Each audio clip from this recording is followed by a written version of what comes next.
Jane again. I asked Jane if she'd go out with me. Yes, is what she said. But first, Jane, I'm going to pad you down because of this thought that's in my head. I think River Island's onto us, and I think you might know why. Jane, what I've got to thinking is that maybe you're a spy. I mean, it is a bit convenient, you going out with me. Perhaps this new relationship is just conspiracy. Shawn Green. The boss of River Island, Ramsgate, was the lovely Mr. Green. He had the widest fucking mouth I think I'd ever seen. But inadvertently, we got him sacked, and he left looking forlorn. I really did feel rather bad for what we'd done to Shawn. So Shawn Green, I apologise. You were let down by your buds. We used to get drunk in the Rodney and eat nothing but roast spuds. Therefore, I feel I owe you something, because getting pissed with you was fun. So here, take my roast potato, Shawn, and I'll make do with none. River Island. We worked for River Island and stole a lot of stock. We stole the jeans and jackets. We stole the pants and socks. We stole a lot of money. We stole in every way until we were arrested. Me, Martin, John and Jay. All the staff of menswear were escorted out the door, taken to the cop shop and told to steal no more. We did steal lots of stuff, you see, because stealing stuff was fun. We were selling cut price clothing to nearly everyone. We got split up in the station and had our photos took. They rolled our fingers in some ink and then pressed them in a book. They said as it was my first offence, I'd probably be alright, but still decided they would raid my house at 10 o'clock at night. They gave us all suspended sentences. We were then allowed to go. I guess we got away with it, but how, I'll never know. GBs.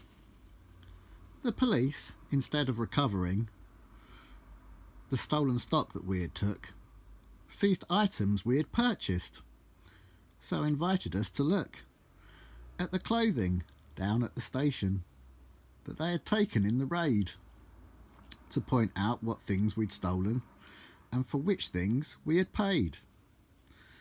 So in this room at the station there were rails full of clothes.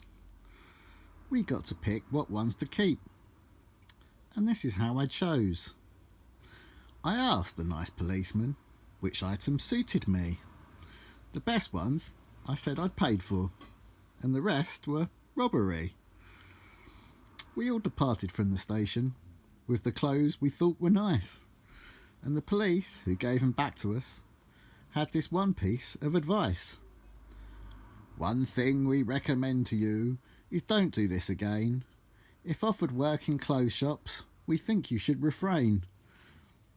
But I just kind of ignored that. So when I went and got a job, it was working in a jean shop, another one which I could rob. A shop that you could locate next door to Mackie D's. It sold designer jeans and stuff and had the name GB's. There was an Australian called Gregory who talked of crocodiles, an assistant boss called Danny Brooks and a manager called Miles. All the staff were doing things which you could describe as theft, but one by one they all got caught, were sacked or promptly left.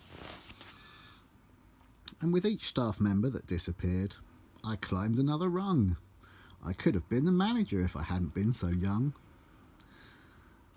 So instead, what I suggested was that they employ my friend.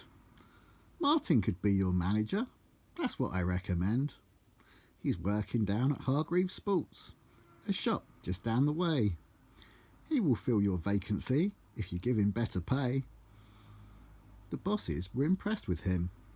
They said, a good manager he will make, once he's worked his notice at Hargreaves. And in his notice we would take a load of funky sportswear, which he would hide away to be collected from his sports shop every single day. Our leisure wear collection grew a lot in those 4 weeks, and the way we stole the goodies required vast amounts of cheek. So myself and my buddy Martin were now working back again, together in a clothes shop, sorting out our friends, a special little discount that made us cash as well.